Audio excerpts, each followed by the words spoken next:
Hola, hoy daremos comienzo a la tercera parte de este curso de álgebra moderna. Esta tercera parte está dedicada al estudio de la teoría de campos. La teoría de campos es el lugar donde posteriormente vamos a desarrollar la teoría de Galois. Eh, pero la teoría de campos consiste de bastante más tópicos que solo la teoría de Galois. En la clase de hoy vamos a presentar algunos de los conceptos y resultados más elementales, más básicos de la teoría. Vamos a empezar hablando de campos, subcampos, ¿no? Subcampos generados por subconjuntos y homomorfismos de campos. Después vamos a introducir los subcampos primos. Los subcampos primos forman una clase de campos con la propiedad de que si a mí me dan cualquier campo arbitrario, tiene este campo encajado a algún subcampo primo de manera canónica, ¿no? Es decir, los subcampos primos son los que ocurren como subcampos de campos arbitrarios. Finalmente vamos a hablar del grado de una extensión, que no va a ser más que la dimensión del campo grande como espacio vectorial sobre el campo chico de una extensión de campos. Y vamos a probar una propiedad multiplicativa muy importante del grado. Vamos a ver que el grado es multiplicativo. Entonces comencemos hablando de campos, subcampos y homomorfismos de campos. Entonces para empezar, recuerden que un campo es un anillo conmutativo unitario en el que los elementos distintos de cero forman un grupo. Claro, un grupo bajo la multiplicación, bajo el producto del campo. Dos cosas hay que notar. Una es que tal grupo es necesariamente abeliano porque estoy de entrada pidiendo que E sea anillo conmutativo, es decir, que la multiplicación sea conmutativa. Y dos, como estoy pidiendo que los elementos distintos de cero formen un grupo, y como el elemento neutro de ese grupo, pues claro que va a ser el 1 de E como anillo unitario, pues en particular 1, el 1 no va a ser igual al 0. Esa es otra observación, ¿no? Es decir, un campo siempre va a tener al menos esos dos elementos, el 1 y el 0, al menos siempre. Algunos ejemplos, pues estos tres que conocemos desde hace mucho tiempo, el campo de los números racionales, el de los números reales y el de los números complejos. Z módulo P, siempre que P sea un número primo. Siempre que tenga yo un dominio entero, puedo formar su campo de cocientes, que es un campo. Y un ejemplo de una naturaleza un poquito más geométrica, pues si a mí me dan un subconjunto abierto y arco conexo de los complejos, pues las funciones meromorfas definidas en el abierto forman un campo, y más generalmente, y de hecho de manera bastante más interesante, si me dan una superficie de Riemann, ¿no?, conexa,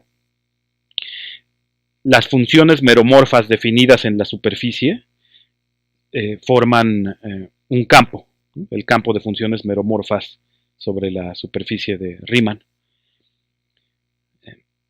Okay, y dos instancias del ejemplo 3, dos instancias un poquito más concretas. Pues si me dan un campo F, el anillo de polinomios es un dominio entero y por lo tanto tiene su campo de cocientes, al que llamamos campo de funciones racionales en una indeterminada.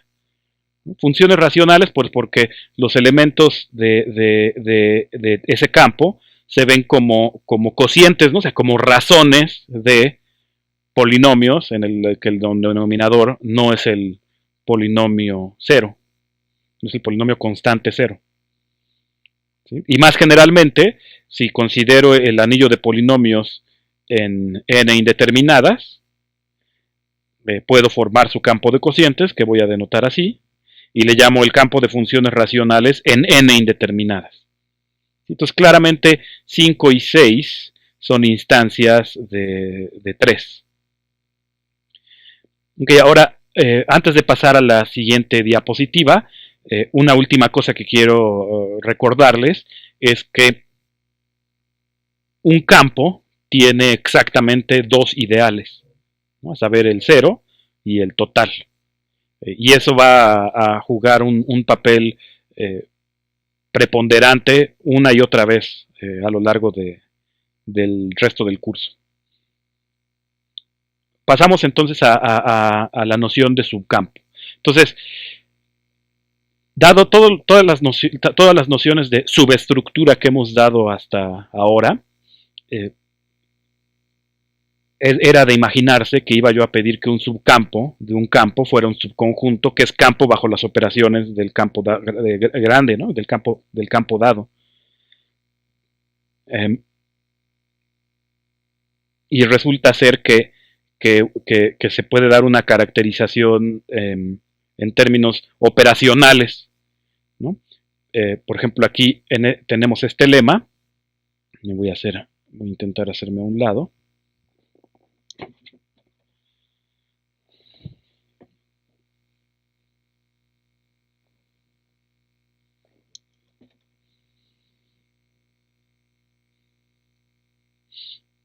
Que nos da caracterizaciones de qué es ser un subcampo de un campo E, ¿no? Quizá la más concreta operacionalmente hablando es esta, que dice que tanto el 0 como el 1 del campo están en F, es decir, el neutro aditivo y el neutro multiplicativo de E están en F. F es cerrado bajo las dos operaciones del campo y también es cerrado bajo tomar inversos aditivos e inversos multiplicativos.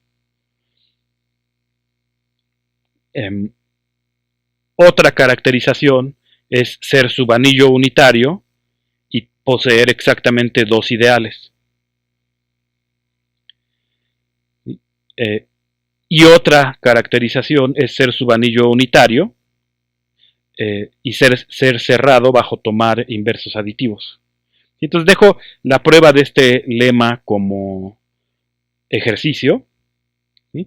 Y observen que pues sí, estos dos ejemplos son obvios, ¿no? Q es un subcampo de los reales forman un subcampo de los complejos, y de hecho cualquier campo F es subcampo del campo de funciones racionales. Aquí debía de haber dicho del campo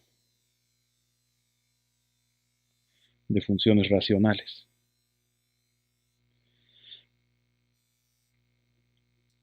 Bien. Y posteriormente vamos a ver muchísimas instancias de campos y subcampos, ¿no? Vamos a ver muchos más que solo estos ejemplos. De hecho, buena parte de esta sección del curso lidia con cómo producir nuevos campos de maneras concretas, ¿no? A partir de viejos campos, por ejemplo. Bueno. Una vez que tiene uno la noción de subcampo, de nuevo, es de esperarse que me voy a preguntar inmediatamente si cualquier subconjunto de un campo genera un subcampo. Y dos, ¿cómo puedo calcularlo de manera más o menos concreta? Y la respuesta es pues sí, dado cualquier subconjunto ese subconjunto va a generar un subcampo del campo dado E, que va a tener pues claro estas dos propiedades, ¿no? O sea, contener a mi subconjunto y estar contenido en cualquier otro campo que lo contenga. Sí va a existir, la demostración la dejé como ejercicio, pero ya se imaginan cómo va la prueba. O sea, lo que uno primero muestra es que la intersección de cualquier familia no vacía de subcampos de E es un subcampo de E. Y segundo, para mostrar ya el lema, considera uno la familia de todos los subcampos de E que contienen a T, ¿no? Y esa familia es no vacía porque E mismo está ahí, y pues la intersección entonces es el campo K cuya existencia afirma el lema. Le llamamos el subcampo generado por T. Y en una situación muy particular, más particular que esta en la que tomo un subconjunto arbitrario, si lo que tomo es un subcampo y un subconjunto, ¿sí? y lo que quiero es ver el mínimo subcampo que contiene a mi subcampo dado F y al subconjunto S, es decir, cuando T es de la forma subcampo unión subconjunto arbitrario, este campo, el campo generado por F unión S, es denotado así, F paréntesis S, y es llamado el subcampo de E que resulta de adjuntar S a F, o la adjunción de S a F. Ejemplos. Pues recuerden que los números complejos fueron definidos como estas sumas formales, o pueden si quieren ser definidos como R2, ¿no? en donde al vector 0,1 se le denota I, por ejemplo, con la suma usual de vectores en R2 y con cierta multiplicación. Y entre otras cosas se prueba que así definido con esas operaciones se tiene un campo, y lo que vemos en particular es que los elementos, los números reales son su campo de C, como ya dijimos, pero además observen que este campo coincide con el mínimo subcampo de C que contiene a R, ¿no? Es decir, una vez que C está definido, una vez que ya C está definido y que ahí adentro puedo tomar tanto R como I, me doy cuenta, C coincide con el subcampo de C generado por R unión I.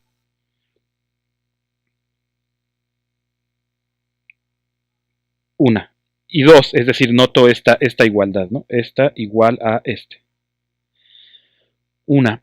Y dos, el hecho de que por la definición original, lo que veo es que de hecho esto ya coincide con las expresiones polinomiales en I con coeficientes en R, ¿no? De hecho, lo que uno ve es que cualquier expresión polinomial en I con coeficientes en R se puede ser escrita en esta forma, ¿no?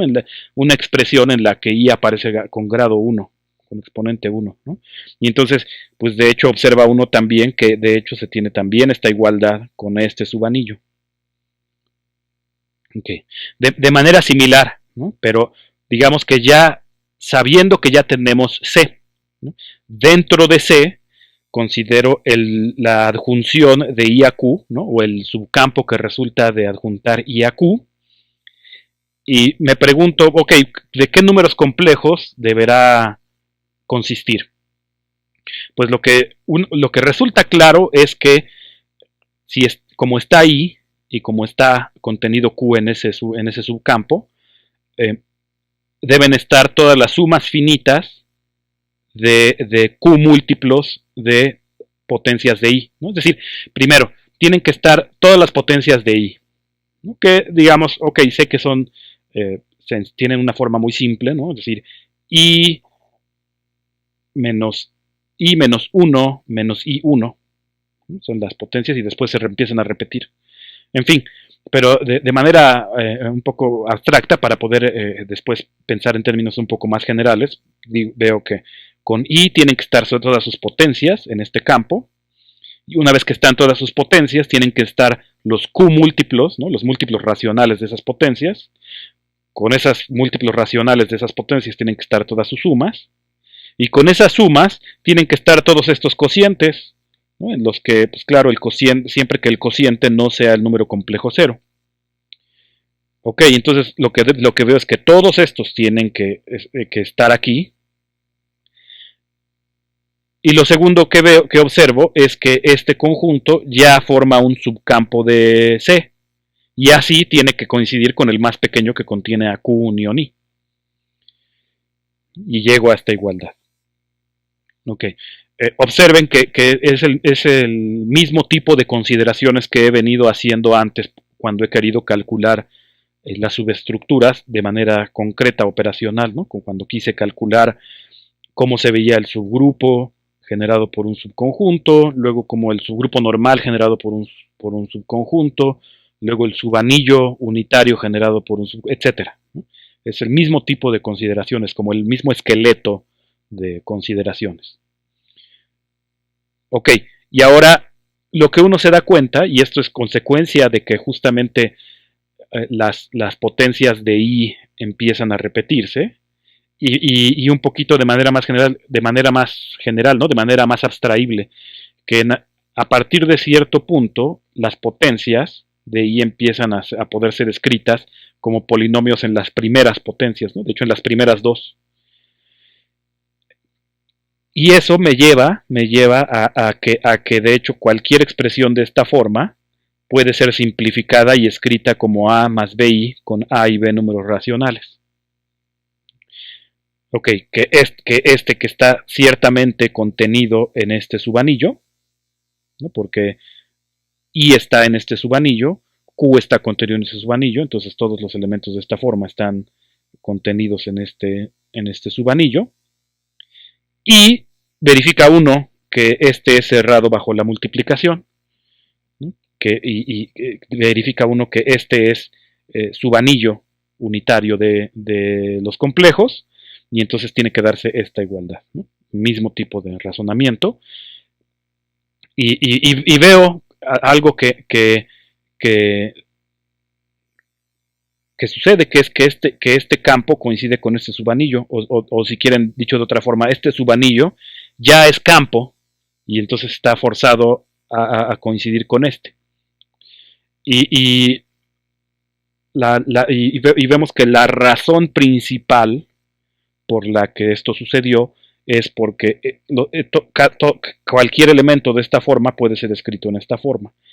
Y eso es consecuencia de que a partir de cierta potencia, todas las potencias de I van siendo expresiones polinomiales en I. Y expresiones polinomiales de grado a lo más 1 en I, ¿no? Como estas. En otras palabras, que las potencias de I son linealmente dependientes sobre Q, todo el conjunto de todas las potencias. Posteriormente vamos a ver bien, de manera bastante detallada, que esto es parte de un fenómeno general. El fenómeno de ser un elemento algebraico sobre el campo base. Ok, pero pues por el momento, con lo que me quedo es con el cálculo del subcampo generado por F unión S en términos operacionales. O sea, si me dan mi campo E, mi subcampo F, y a F le quiero adjuntar un subconjunto no vacío, pues ese campo de adjunción coincide con todas las expresiones polinomiales en elementos de todas las expresiones polinomiales de elementos de S, aquí debió de haber sido S,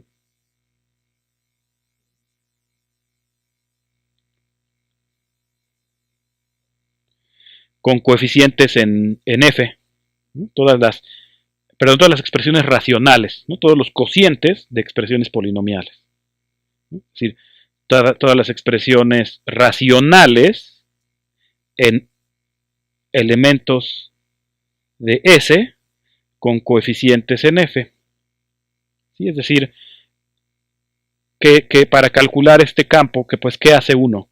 Pues ve uno que como S está contenido en él, tienen que estar todos los productos finitos de elementos de S, productos finitos en los que claro que hay repetición, que las repeticiones están permitidas, es decir, productos en los que a lo mejor un elemento aparece multiplicado consigo mismo varias veces, no importa. Con todos esos productos finitos de elementos de S tienen que estar sus F múltiplos, ¿no? Los F múltiplos de productos finitos de elementos de S pues son justamente estas expresiones polinomiales. Y estando todas esas expresiones polinomiales tienen que estar sus cocientes, ¿no? Siempre que el denominador no sea 0, ¿no? Que esa evaluación no sea 0. Ok, entonces esta notación en este momento puede parecer un poco rara, pero recuerden que esto es algo que en algún momento dije que podíamos denotar como,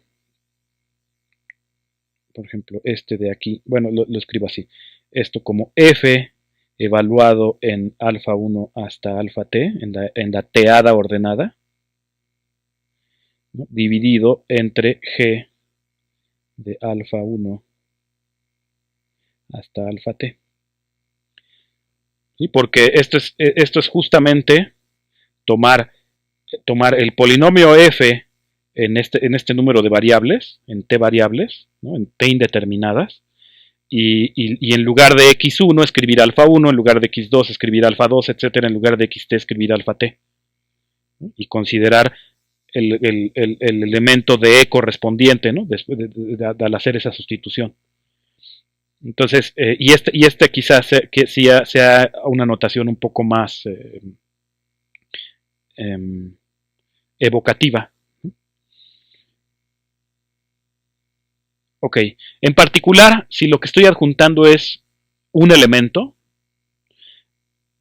pues el campo de adjunción, este campo que resulta de adjuntar alfa a f, pues no es otra cosa más que tomar todas las expresiones polinomiales en alfa, con coeficientes en f, y tomar, porque todas ellas tienen que estar, ¿no? En el campo, y tomar los cocientes de esas expresiones, ¿no? Siempre que el denominador no sea 0. Digamos que esta contención debería ser clara, ¿no? Y lo que verifica uno fácilmente es que este conjunto, ¿no? y en este caso este conjunto, ya son subcampos de E, y por lo tanto tiene que haber igualdad.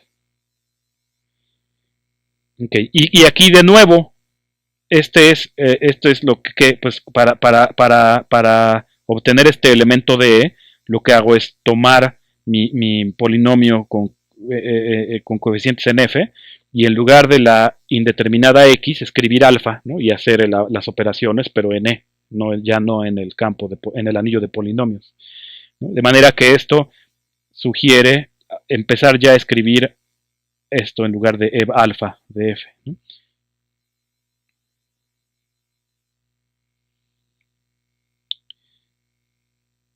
Ok, pues ya más o menos les esbocé cómo va la prueba, pero les dejo como ejercicio mostrarlo, ¿no? Son resultados que a estas alturas deberían verse ya como resultados estándar, ¿no? Esperables. Ok, un ejercicio ahí para tomar práctica con las cuentas.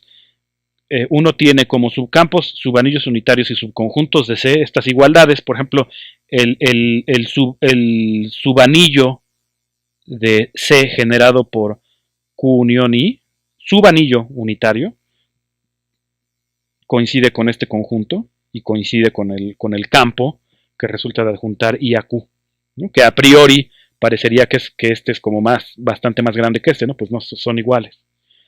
Y como dije, vamos a ver la razón un poco más adelante, en la siguiente clase.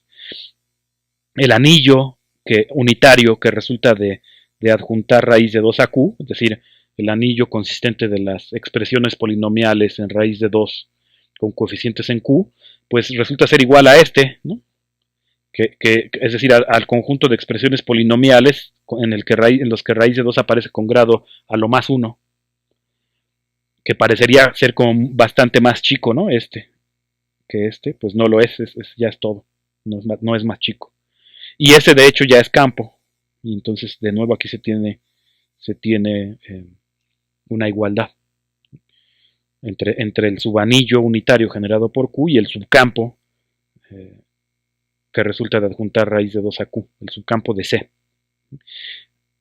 Algo similar con raíz de 3, y luego digamos algo un poquito diferente, en el que ya toma uno una raíz no cuadrada, sino cúbica, y aquí las expresiones polinomiales en raíz cúbica de 2 con coeficientes racionales es igual al subconjunto aparentemente más pequeño, consistente de las expresiones polinomiales de grado a lo más 2 con coeficientes en Q.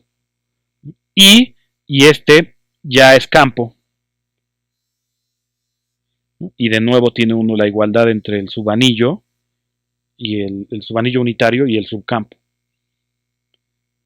Aquí, claro, raíz cúbica de 2. 2 tiene 3 raíces cúbicas complejas. Pues tomo la de cálculo 1, ¿no? Es decir, la real, la única real. Ok, y otro ejercicio, también para hacer un poco de práctica calculando. Todos estos son subanillos o subcampos completamente distintos de C. Es decir, por ejemplo, este no es igual a este no es igual a este, etc. Un ejercicio, yo diría, interesante. Bien. Teniendo la noción de subcampo y de subcampo generado, pasamos a la noción de homomorfismo, que me permite comparar campos, ¿no?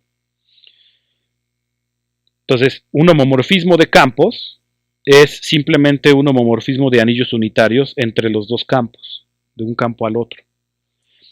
Observen,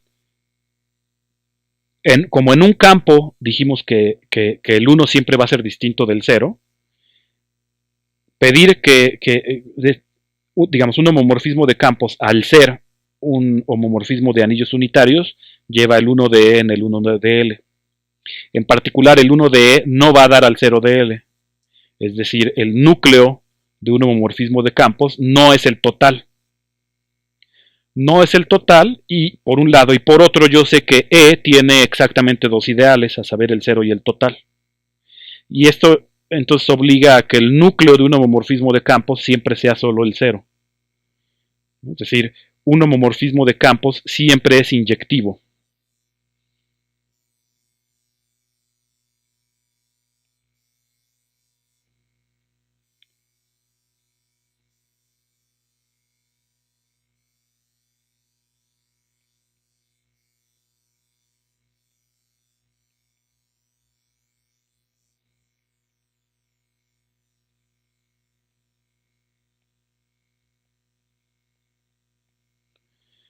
Bien.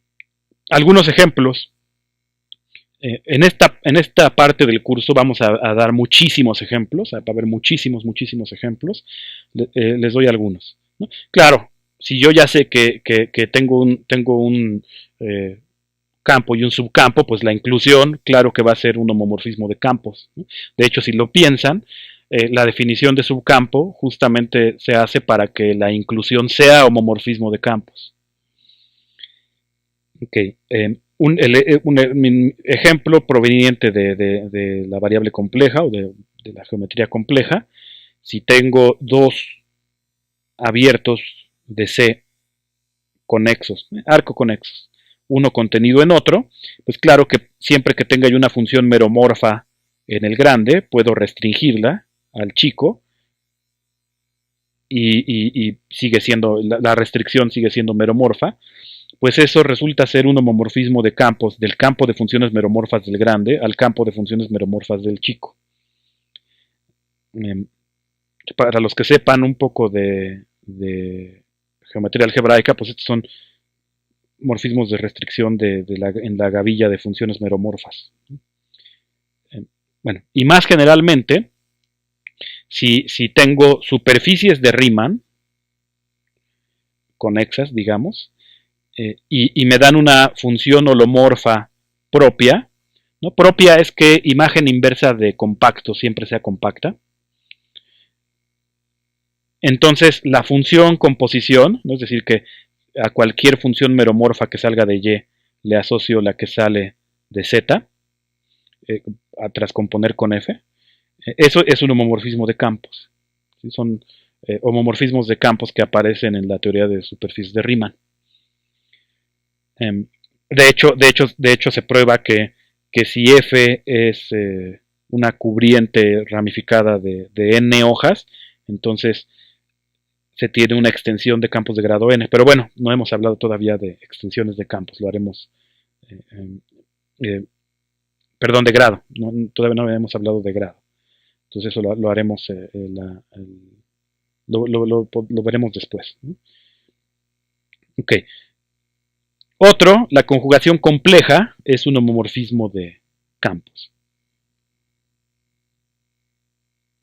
¿No? Recuerdan que la conjugación compleja abre productos y abre sumas de números complejos, ¿no? Y claro que envía el 1 en el 1, de hecho cualquier número real es enviado en el mismo. Ok, algunos ejercicios, yo diría también interesantes para ganar un poco de práctica para ganar familiaridad con los homomorfismos de campos. Q solo admite un homomorfismo de campos de Q en Q, ¿no? Un solo endomorfismo de campos, o si quieren, automorfismo de campos. Los reales también. Los reales también.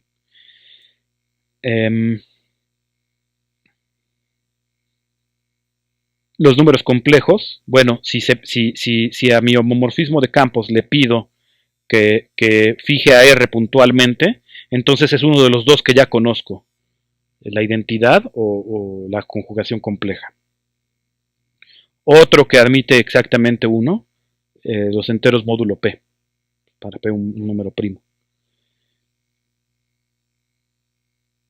Un homomorfismo de campos muy importante, que ya introdujimos antes, es si me dan un campo y me dan un elemento irreducible de su anillo de polinomios, pues claro que F está, lo puedo enviar inyectivamente de manera canónica a su anillo de polinomios. ¿Ajá?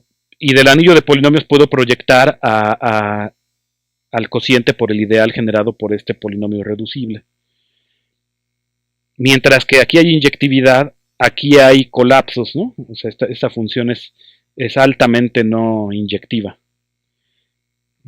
Sin embargo, cuando restrinjo esta solo a F, esa restricción sí es inyectiva y es homomorfismo de campos y me encaja a F como subcampo de este. ¿No? Y ese encaje, ese homomorfismo de campos, lo uso para de hecho identificar cada elemento de F con su imagen, ¿no? y olvidarme de que estrictamente hablando como conjuntos F no está contenido en estrictamente hablando, me olvido de eso, ¿sí? E identifico F con su imagen puntualmente. Y esto lo voy a hacer ya y después incluso ya sin aclararlo, ¿no? O sea, sin recordar que estoy haciendo la identificación. ¿Ok? Todo homomorfismo de campos es inyectivo, ya dijimos por qué, ¿sí? Y su imagen es su campo de L. Claro que o sea, el que la imagen tenga que ser su campo, pues más o menos es consecuencia directa de que phi es inyectiva, ¿no? Lo dejo como ejercicio. En ocasiones, como en esta, es muy útil decir, ok, uso phi para identificar cada elemento de L con su imagen y olvidarme de phi. Y en ocasiones no. ¿Sí? Entonces, en esta ocasión sí, y después vamos a ver algunas ocasiones en las que no es bueno hacer esa identificación. Y en general vamos a ver que las ocasiones en las que no es bueno tienen que ver con la no canonicidad de phi, o con el hecho de que pueda haber muchas phis. Lo vamos a ver, ¿no? Pero aquí, digamos, estos morfismos como son canónicos, ahí sí puedo darme el lujo de identificar cada punto de F con su imagen. Recordatorio de algo que que vimos antes, que todo homomorfismo de campos se extiende al nivel de anillos de polinomios, ¿no? De la manera obvia, ¿no? A cada polinomio a donde lo puedo mandar, si me están dando esta phi, pues lo que puedo hacer es aplicar phi a cada uno de los coeficientes, ¿no? Para obtener un polinomio NDL de x. Bueno, pues ese paso obvio de este anillo de polinomios a este otro es un homomorfismo de anillos unitarios, al que en un abuso de notación voy a seguir denotando por phi. ¿Sí? Algunos libros sí hacen, distinguen y usan phi tilde o phi barra o algo. Yo no voy a hacer la distinción, voy a seguir el abuso de notación en el que sigo escribiendo phi. Vamos a hablar ahora de los subcampos primos. Esta es una especie como de paréntesis de la clase de hoy. El subcampo primo de un campo no es otra cosa más que el subcampo generado por el vacío, ¿no? O sea, el subcampo más pequeño posible que hay dentro de E.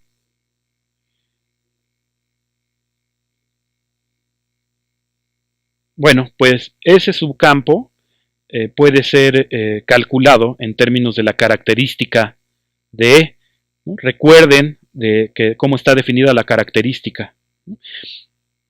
La característica de un anillo, ¿no? Es 0 si es imposible sumar un número finito de veces 1 consigo mismo y obtener 0. Y si sumando 1 consigo mismo un número finito de veces es posible obtener 0, digamos n veces, sumo 1 consigo mismo n veces, la característica del anillo es el mínimo n con la propiedad de que sumar 1 consigo mismo n veces me da 0, ¿no? El mínimo entero positivo n con esa propiedad. Recuerden también que vimos que si este anillo conmutativo unitario es de hecho un dominio entero, entonces la característica es a fuerza 0 o un número primo positivo. Ok, bueno, pues si la característica de mi campo es 0, ¿no? Todo campo es dominio entero, entonces hay exactamente un homomorfismo de campos que sale de los racionales a E. ¿Sí? O sea, si la característica es 0, me pregunto si quién es el campo de característica 0 por antonomasia, ¿no? O el más pequeño que conozco de característica 0. Pues si lo piensan un poco es los racionales. Y lo que dice esta proposición es que si la característica es 0, hay una copia de los racionales, que es el campo de característica 0 más pequeño posible, encajada en E. Y si la característica es E, quien está encajado si la característica es P, un número primo, quien está encajado es Z módulo P.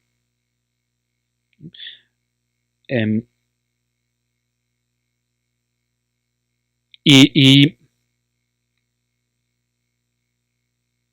la imagen de este homomorfismo es precisamente el subcampo primo. Ok, es decir, salvo identificar cada punto con su imagen bajo iota, todo campo tiene como subcampo ya sea a los racionales, en el caso de característica 0, o a un Z módulo P. Y puedo saber cuál P nada más calculando la característica. Ok, ahora, ¿cómo probaría yo esta proposición? ¿No? Cuya redacción dejo como ejercicio. Observen, yo quiero homomorfismos que van hacia E, pero que salen de anillos que tienen que ver directamente con los enteros. Y entonces digo, bueno, primero voy a inducir uno de los enteros a E. Y después voy a intentar usar ese de los enteros a E, voy a intentar usarlo para inducir uno de Q a E en este caso, y de Z módulo P a E en este otro. Bueno, pues pues resulta ser que observen la función que envía el 1 de los enteros al 1 de E, ¿no? Y por ejemplo el 2 de los enteros lo manda a 1 más 1, el 3 de los enteros lo manda a 1 más 1 más 1, etcétera, y lo correspondiente con los negativos. Ese es un homomorfismo de anillos unitarios de Z a E. Ok. Y ahora considero ese homomorfismo y digo, bueno, si la característica de E es 0, observo que la imagen bajo este homomorfismo de los enteros, ¿no? O sea, la imagen de 1, la imagen de 2, la imagen de 3, etcétera, ¿no? La imagen de todos los enteros no cero es invertible en E porque es campo. Y así hay un homomorfismo que sale de la localización de Z con respecto a los elementos distintos de cero, o si quieren del campo de cocientes, a E, ¿no? Ese es uno de los teoremas que vimos en la clase sobre localización.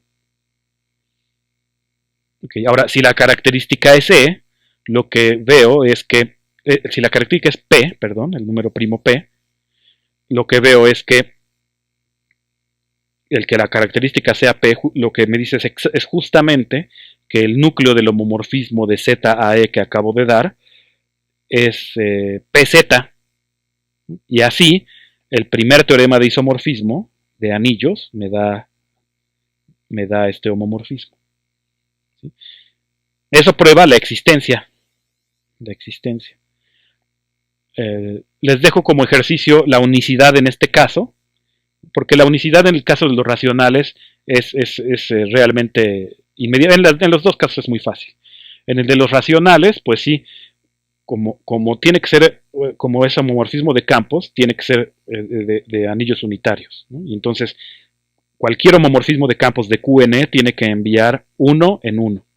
Ok, pero entonces el 2 de los enteros tiene que ir a 1 más 1, etcétera, ¿no? Y veo, si quieren, por inducción, que la imagen de todos los enteros está completamente determinada por el hecho de que es homomorfismo de anillos unitarios. Ok, pero entonces también la imagen de cualquier cociente de enteros está determinada. Ok, y aquí de hecho, el segundo, dije que lo iba a dejar como ejercicio, pero no, el segundo es mucho más fácil, porque aquí todos los elementos de Z módulo P pueden obtenerse como 1, digamos como 1, 1 más 1, 1 más 1 más 1, etcétera, ¿no? Como sumar 1 consigo mismo a lo más P menos 1 veces, ¿no? Todos los elementos, a lo más P veces. Y entonces, como un homomorfismo de campos es homomorfismo de anillos unitarios, por definición, pues el 1 va a dar al 1, y eso determina automáticamente la imagen de todas las sumas de uno consigo mismo, un número finito de veces, ¿no? Okay. Teorema, ¿no? Pues si tengo un campo finito, entonces su cardinalidad es P a la n para algún número primo positivo y algún exponente positivo. ¿Y eso por qué es? Pues en un campo finito, tiene que ser, no puede ser de característica cero, tiene que tener característica algún primo positivo. Ok. Y entonces considero el correspondiente Z módulo P. Y lo que esto me da, lo que puedo obtener de este homomorfismo, es una estructura de Z módulo P espacio vectorial para E. ¿No? En el que, digamos, siendo pedante, es decir, no identificando todavía un elemento de aquí con su imagen bajo iota, cómo actuaría un escalar alfa de ZP en un elemento V de E. Pues esto sería iota de alfa, la multiplicación con V dentro del campo E. Bueno, esto hace de E un espacio vectorial sobre Z módulo P. Al ser finito, es de dimensión finita, y entonces isomorfo a Z módulo P a la N para alguna N. ¿No? Es isomorfo como espacio vectorial sobre Z módulo P. Ok, pues con ese isomorfismo como espacios vectoriales obtengo esto. Ok, y finalmente el grado de una extensión. El grado de una extensión no es otra cosa más que la dimensión del campo grande sobre el campo chico, ¿no? Claro, ¿qué cosa es una extensión? Pues una extensión de campos, pues ¿qué otra cosa puede ser? Es una pareja, ajá, consistente de un campo, digamos que el campo grande, y un subcampo de él, ¿no? Entonces, cuando escribo esto, estoy diciendo F es subcampo de E, ¿no? Es el F, este es el chico y este es el grande. Okay, y el grado de la extensión no es otra cosa más que la dimensión de E como F espacio vectorial. Ejercicio, ¿sí? Ejercicio. Fíjense, si tengo un campo y considero un polinomio de grado positivo, no necesariamente irreducible, ¿no? Esto es válido aunque no sea irreducible. Esta lista, la lista de las primeras grado de F potencias, empezando con la ceroésima, de la clase de equivalencia de X, esa lista es una base, una base del anillo cociente como espacio vectorial sobre F, ¿no? Y por lo tanto, esta dimensión la dimensión de este anillo como F espacio vectorial es el grado de F, ¿no? Porque aquí ya hay una base con ese número de elementos. Eh, ¿Por qué será cierto este ejercicio? Pues es cierto por el algoritmo de la división, ¿no? O sea, si me dan cualquier polinomio, pues lo divido entre f y lo que obtengo es que ese cualquier polinomio, digamos g, es f por alguien más un residuo donde el residuo tiene grado menor que el grado de f, ¿no? Módulo el ideal generado por f, esto me dice esta clase es igual a esta clase. Y observen que ya está en el subespacio generado por este. Y la independencia lineal es porque digamos, eh, cualquier polinomio de grado a lo más grado de f menos 1 no puede estar en el ideal generado por f, ¿no? Porque el grado aumenta. Porque, porque el producto de el grado de un producto es la suma de los grados. Okay. En particular, cuando f es irreducible, aquí tengo este campo y dije que iba a identificar f como subcampo de este, y entonces en el caso en el que f minúscula es irreducible, aquí lo que tengo es el grado de una extensión, ¿no? El grado de esta extensión, el grado de f de x módulo f sobre f. Y el grado de esta extensión, esa dimensión, es este grado. De ahí la terminología. Ok, ejemplos. Y posteriormente vamos a ver muchísimos más ejemplos. Claro, los complejos tienen dimensión 2 sobre los reales. Q de I tiene dimensión 2 sobre los racionales. ¿Por qué? Porque ya habíamos visto que Q de I coincide con las combinaciones lineales de 1 e I. Y 1 e I forman un conjunto linealmente independiente sobre los racionales, de hecho sobre los reales. El campo de funciones racionales es de dimensión infinita, ¿no? Este grado es infinito, dimensión infinita sobre f. Entonces este grado es infinito. La dimensión de los reales sobre los racionales es igual a la cardinalidad de los reales, también grado infinito. Y esto lo que dije hace un momento, ¿no? Si f es irreducible y llamo e a este campo, entonces el grado de la extensión es el grado del polinomio.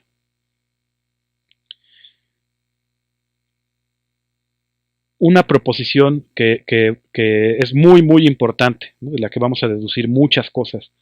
Es muy importante para cuando hablemos de extensiones algebraicas. Y es que el grado es multiplicativo, ¿no? Es decir, Si F es subcampo de L y L es subcampo de E, ¿no? Es decir, si tengo una situación como esta, ¿no? F subcampo de L, L subcampo de E, entonces el grado, este grado, que es E sobre F, es igual al producto de estos dos. Así que son E sobre L y L sobre F. ¿Sí? Y la prueba también resulta ser algo más o menos estándar. Lo que uno demuestra es que si me das una base de E sobre L, ¿no? Digamos aquí, si me das una base de ¿no? De E como espacio vectorial sobre L, y me das una base de L como espacio vectorial sobre C, entonces el conjunto que resulta de multiplicar todos los de B con todos los de C es base de E sobre F y está en biyección con B cruz F, ¿no? O sea, no hay, cuando tomo los productos, todos los de B contra todos los de C, no hay repeticiones, ¿no? Después de hacer de esos productos. Eso aquí lo dejo como ejercicio aquí. Y el resto es estándar, ¿no? Toma uno una combinación lineal, por ejemplo, de los elementos de una combinación lineal de los elementos de todos los de B con todos los de C, con coeficientes en F igual a 0, y se da uno cuenta que puede uno separar, ¿no?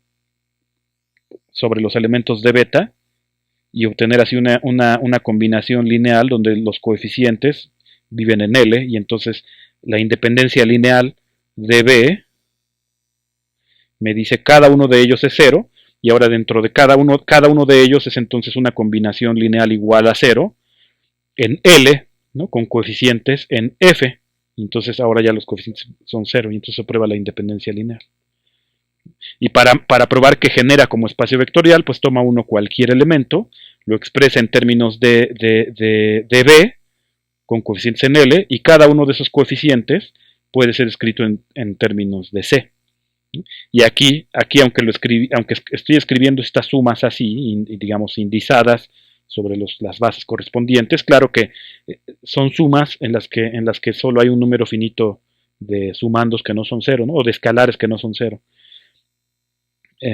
Y aquí, por ejemplo, aquí solo hay un número finito de betas cuyo escalar correspondiente no es cero, y es esos escalares no cero los que sustituyo, ¿no? Y de nuevo con combinaciones finitas, y al final obtengo una expresión, ¿no? Digamos, de esta, haciendo la sustitución sobre cada lambda, obtengo una expresión como combinación F lineal de elementos de todos los de B contra todos los de C.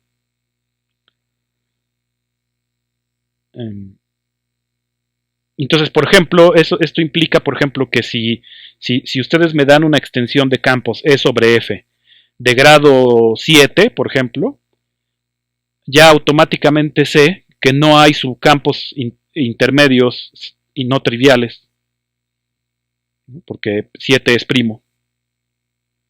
Entonces, esta es una proposición realmente muy poderosa. Y finalmente, un poco de tarea.